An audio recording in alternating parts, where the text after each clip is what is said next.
Let's check in with the doc and look at things with a wider lens. Pastor Richards on OMG. Good morning. Welcome to Boom. Hey, good morning. Good morning, Doc. I thought I was getting some phone problems. They got me diagnosing stuff. No. I'm having some phone issues here, but I think I've sorted it out. Yeah, I think I sorted it out. Yeah. All right. Well, how's the background music on your end? It's a little bit loud on my end. Is it? Okay, let me pull it down some more. I don't know. How's that? Yeah, that's good. It's almost imperceptible now, but. Oh, okay. Oh, Mario, you seem to be. I listened a little bit this morning. You seem to be in a good mood, man. Hey, I've got to be. Okay. I have, man. How are you doing? How was your weekend? I know that I spied you a bit. What was that? Friday? I saw you somewhere about looking Mario, okay? Looking Mario, all right. Yeah. Okay. You got your own unique. You always look chill. I don't know, boy. You always look chill. I had a good weekend here. We had for the very first time 2 services at KBC. By the way, before I jump into that, let me say, as I talk with other ministers in church is a very vital part of society as far as I'm concerned. It is part of when you talk about foundational things in society, you talk about church, school, and home, family, education, and religion, however you want to put it, but those are your top 3 always. And so I was watching to see, how each was responding to the coronavirus. And the school, we know what they've done. The churches, I have seen a very responsible, from the churches and church leaders that I've talked to, the way they have responded, prayed for the nation, kept interceding and dealing with educating their church members. A number of churches in the early days in March spent a lot of time sending messages out to their church members, reinforcing the message from the national leaders on this, and then setting the example. I know my church, Kingston Baptist Church, was first among them, even before the social distancing thing became a thing here,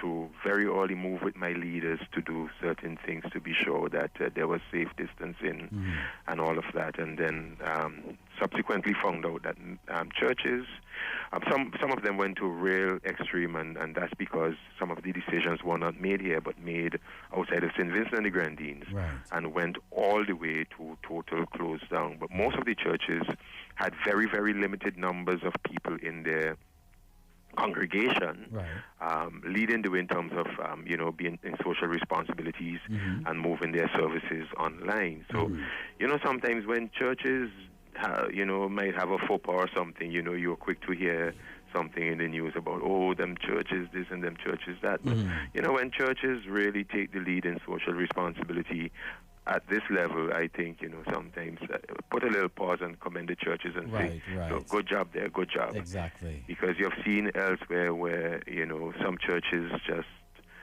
maybe didn't go. I remember I saw an arrest, I think, in Antigua or Leo Clark, because there was non-compliance. But we have had none of that here in St. Vincent. Yes.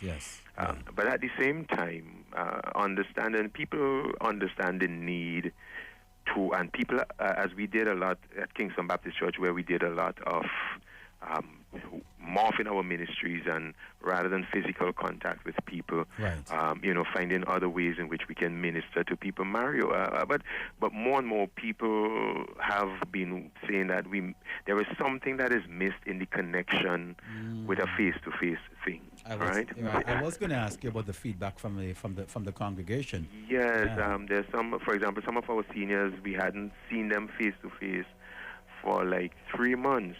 March, April, May, into June, and that was, I didn't visit in the homes or anything like that.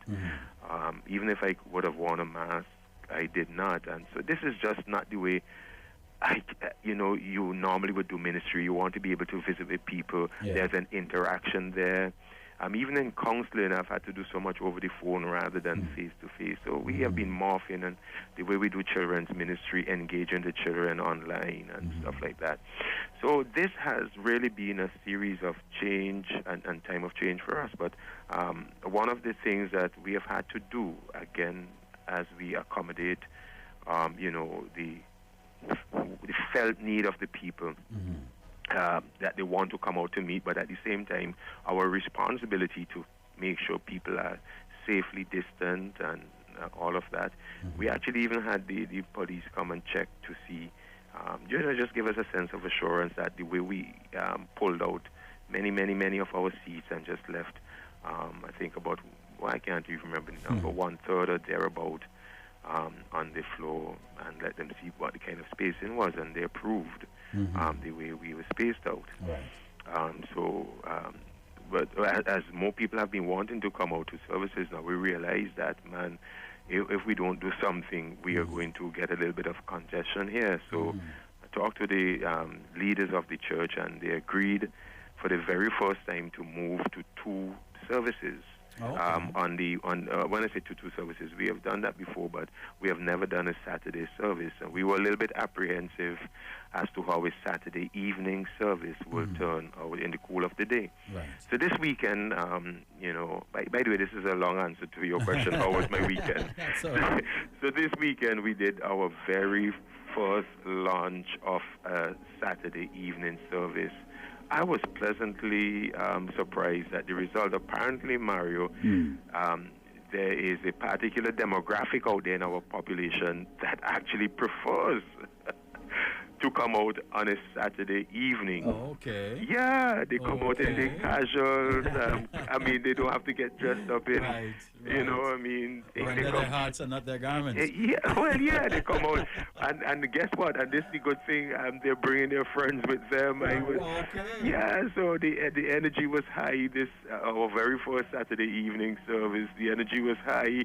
Younger demographic there in their casual and just having fun. And then a shorter service, they got out early. I don't know what their reasoning is. Let me not speak to their reasoning. All I was saying is that I thought that turned out to be a very good move for us this weekend. So if you're out there listening, we have Saturday evening church now at KBC. It's Kingston Baptist Church, right at the bottom entrance to the Botanical Gardens. All right, it's a big white building. You won't miss it. It's all casual. The music is thumping and good stuff. And young people, you are going to enjoy this one. I promise you that. All right. So that was that on the weekend. Also, I wrapped up a series that I was doing on change. I was speaking not just in church, but on using the social media platform to drive a message of change. Mario, I hope that I don't know if you caught any of it, but I hope you're contemplating the changes that you need to be making in your life, buddy. I am. I actually am. It's been a driving force, more so in the past couple of weeks, because I've had to adapt and change to some situations that's developed personally. So I see. Okay. It is definitely in the forefront of my mind. And that's something that we have to be flexible enough to manage situations that call for change. And we as a church, we, for example, have demonstrated that by changing our ministries, changing our worship times, and doing so many different things. Change is a must. In fact, that was the title of the series. But then yesterday I got to thinking, and it was I got so emotional when I shared yesterday, Mario. It was embarrassing. Saturday and Sunday. But because I am aware that I deal with a lot of people, more so than I care to. Right. And they are in situations in which they have done their very best and nothing changes, Mario. They have tried and tried and tried within the church sphere. Some have prayed and prayed. Are you in a situation, you end up in a place, it's just like nothing is changing. You have brought it, you have put it on the line. You have made your personal changes. You have bent over backwards. You have sacrificed, and you come in, and at the end of the day, everything is the same old, same old. The status quo is maintained. You have not made a dent. I deal a lot with this with people in their personal relationships. I dealt with that yesterday because there was so much pain of people who are in relationships and have given their all and poured everything and put it on the line just to save the relationship, and the man is still the same or the woman is still the same. So I took a very honest look at that yesterday.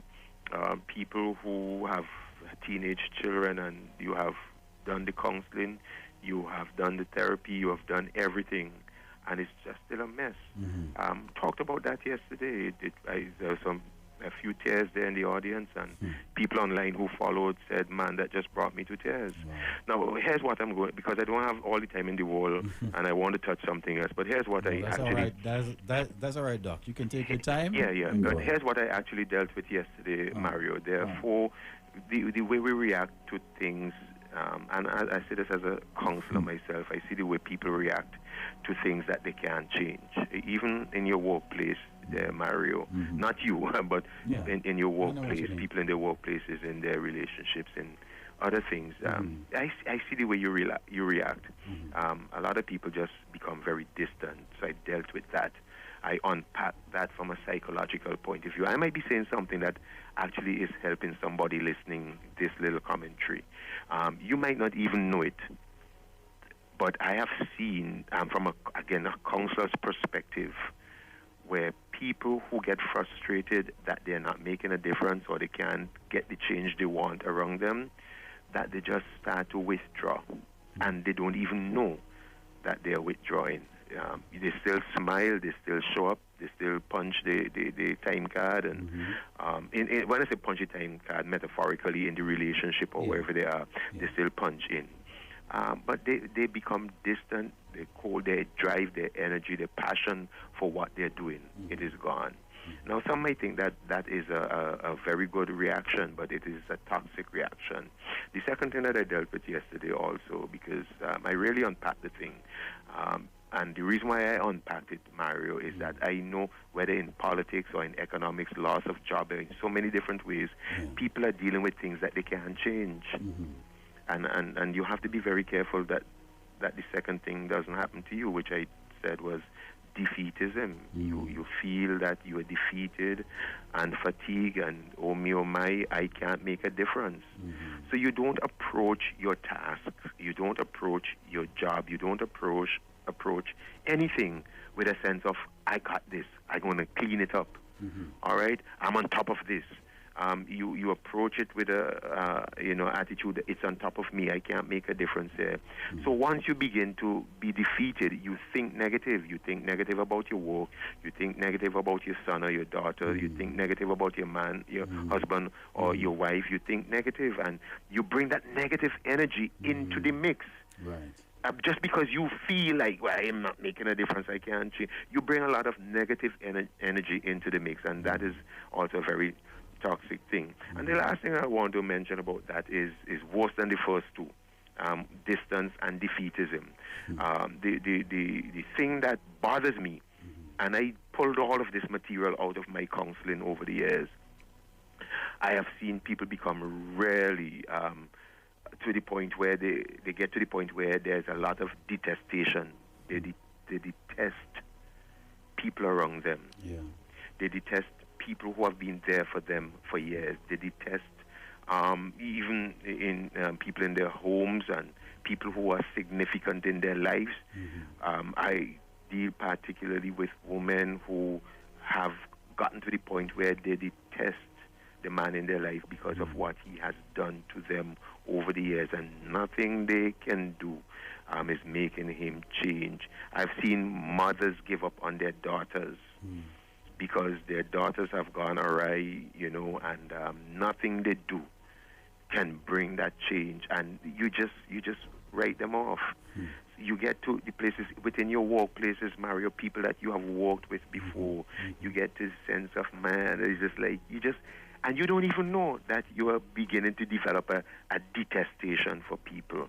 And all of that is toxic. So I took my time yesterday and I unpacked all of that. And I closed with a little help. Of course, all of this is from the Bible. I brought the scripture passages, but I'm not doing a Bible study here, so I won't do it now. But I said the reason why people go through all of this is because they have the wrong perspective. They have this errant perspective, and there's somebody out there listening to me. I want to help you with this bit of counseling. You expect that because you are changing, because you are positive, because you are doing things right, because you are showing up, because you are dotting the I's, because you are crossing the T's, because you are bending over backwards, because you have put away all the things that you were doing wrong and you are doing things right now, you figure that solves the problem. And a lot of people make that mistake, Mario. They figure that because they're good. They figure that because they're doing things right. They figure that because they're dotting I's, crossing T's, and making sacrifice and all of that.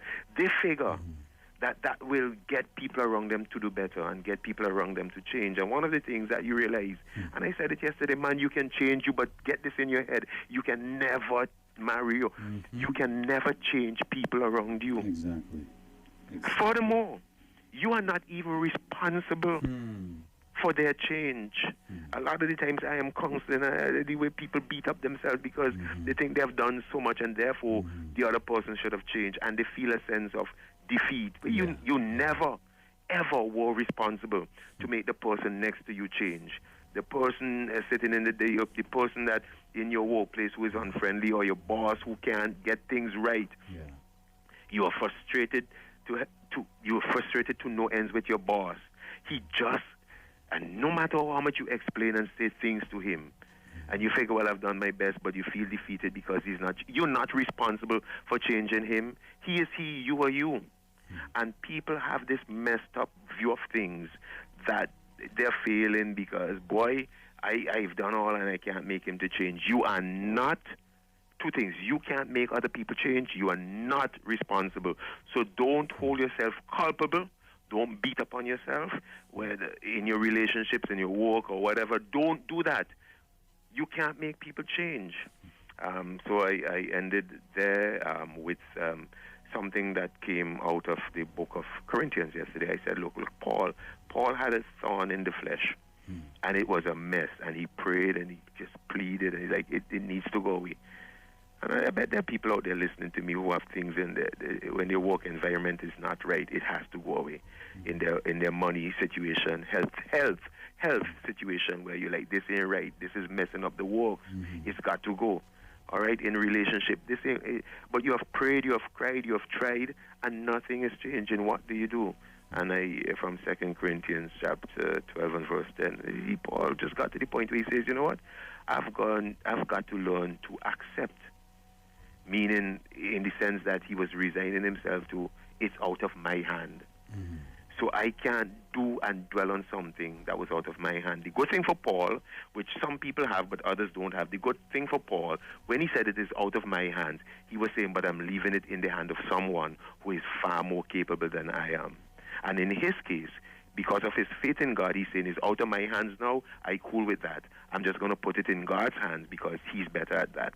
And so a lot of people, therefore, who have learned when things are out of their hands, can admit it's out of my hand. I'm not going to frustrate myself with it anymore.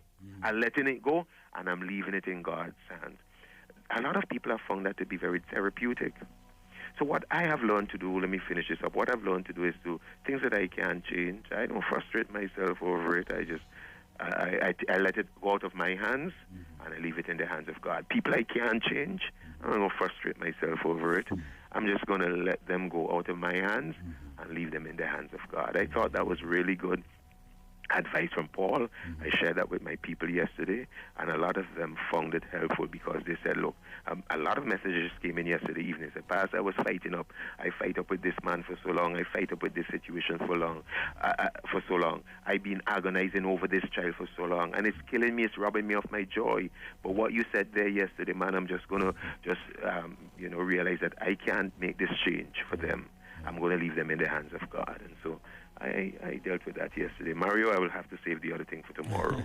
No doubt, Doc. Looking forward to it. And that's a message that I can say was almost crafted for me as well too. So thank you so much for sharing it today. Hey, bro, take care. A lot of people actually, even New York and out of the country, message back and say that message was for me. So I guess it's for a lot of people. Take care. Have a good day. Buddy. Thank you for coming in. Sure, bye. All righty, bye. Let's check in with the doc and look at things with a wider lens. Pastor Richards on OMG.